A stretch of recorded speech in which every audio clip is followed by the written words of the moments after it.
Well, the winter season seems to be settling into our region with cold temperatures and, of course, the snow that we've had recently. We begin tonight with meteorologist Michelle Boss in the Weather Center. And Michelle, could we expect more of that snow as we head into the weekend? We are going to see some roller coaster weather. It was chilly today, highs only in the low to mid 30s.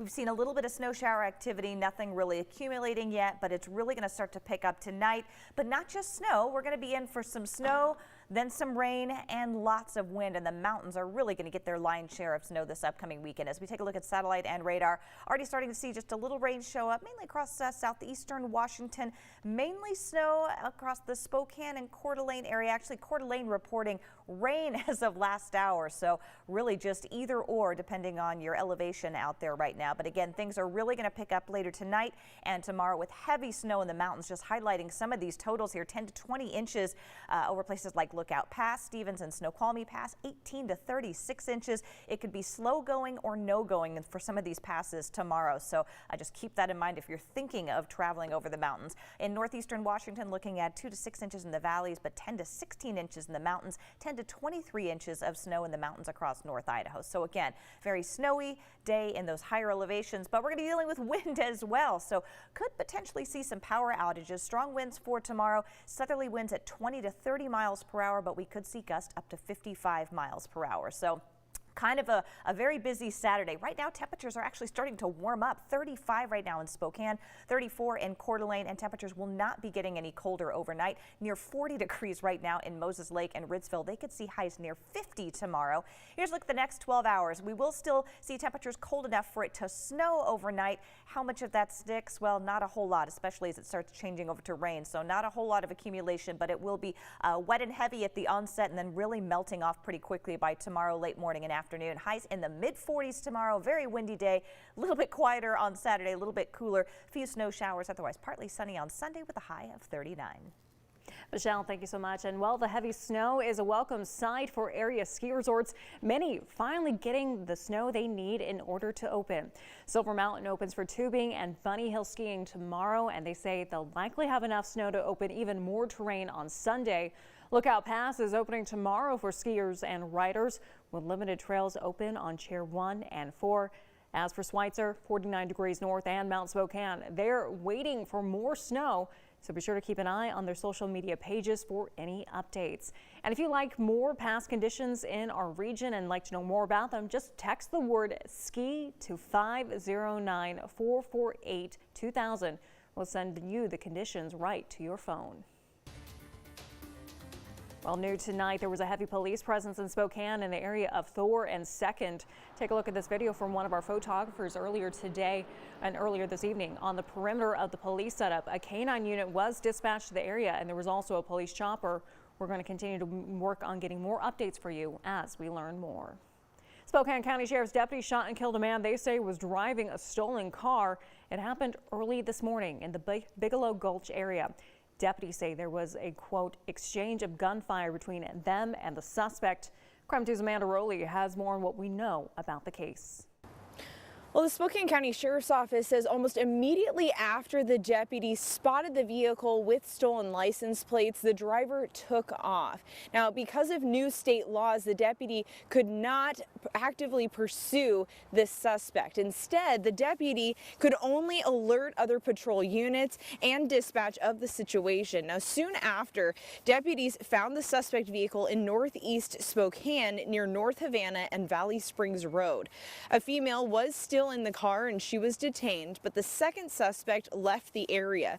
Deputies on scene followed fresh footprints in the snow that led them to a home on Bigelow Gulch. Initial reports indicate when deputies reached the home, they exchanged gunshots with the suspect, but that will have to be confirmed through the investigation. Now, here's what Under Sheriff Dave Ellis says deputies confirmed about the suspect. The suspect was wanted. He had an active warrant for unlawful possession of a firearm, and the rest of it, we're still trying to figure out who he was and that kind of stuff as far as his background. Now, the suspect died at the scene. Law enforcement say no one was at that home during the shooting. The sheriff's office confirms the 2 deputies who fired their weapons were placed on administrative leave. Now, we do want to make it very clear that this is all preliminary information gathered at the scene. And because this is an officer-involved shooting, the responding agency, which is Spokane County Sheriff's Office, will not be able to comment on this any further. But according to protocol, a third-party agency, law enforcement agency, will now be taking over the investigation. Reporting from the Spokane County Courthouse, Amanda Rowley, KREM 2 News. Amanda, thank you so much. Meanwhile, work on a southeastern Washington home had to be stopped after crews inadvertently found a Native American gravesite. Those remains were found last week near the Asotin County Fairgrounds. Crews were originally installing new sewer lines for a house in Asotin when the remains were discovered. Work immediately stopped and authorities were contacted. Washington State archaeologists say that due to the age of the bones found and artifacts with them, the location is most likely a Native American burial site. Nez Perce tribal officials have been at the scene since the discovery. It's not clear, though, what will happen next. However, under the 1990 Native American Graves Protection and Repatriation Act, any items found such as human remains must be returned to the descendants. Well, jury deliberations for the Cheney man accused of killing his wife by medicating her ice cream continue today. Still no verdict, though, and that means deliberations will continue Monday morning.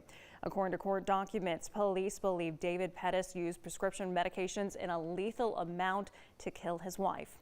Prosecutors say he also took out a $150,000 life insurance policy on his wife just 3 days before her death in June of 2018.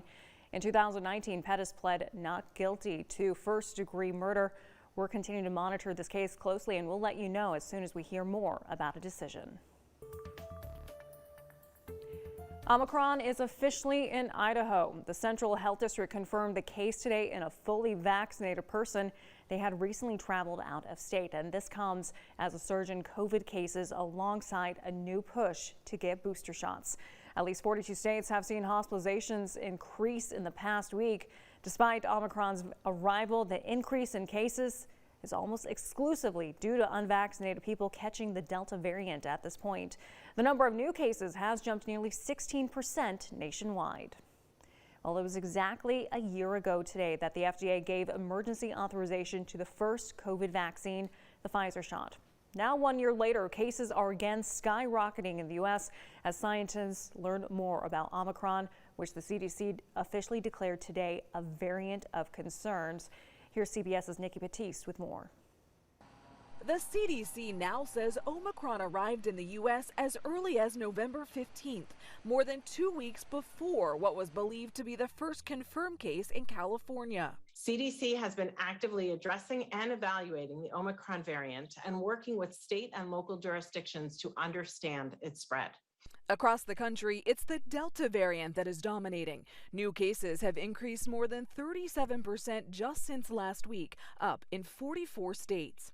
While Delta surges, health officials are identifying more cases of Omicron. Now at least 75 cases across 25 states. In 43 cases analyzed by the CDC, nearly 80% were fully vaccinated. In the Northeast, new daily cases are up in 12 states, and hospitalizations are on the rise too. New York's governor issued a statewide mask mandate for all indoor spaces today, unless the business has a vaccination requirement. We're entering a time of uncertainty, and we could either plateau here or our cases could escalate beyond control. In Connecticut, hospitalizations have soared nearly 82% over the past 2 weeks. Inside Norwalk Hospital, Dr. Benjamin Greenblatt says COVID patients have doubled since Thanksgiving. What keeps you up at night?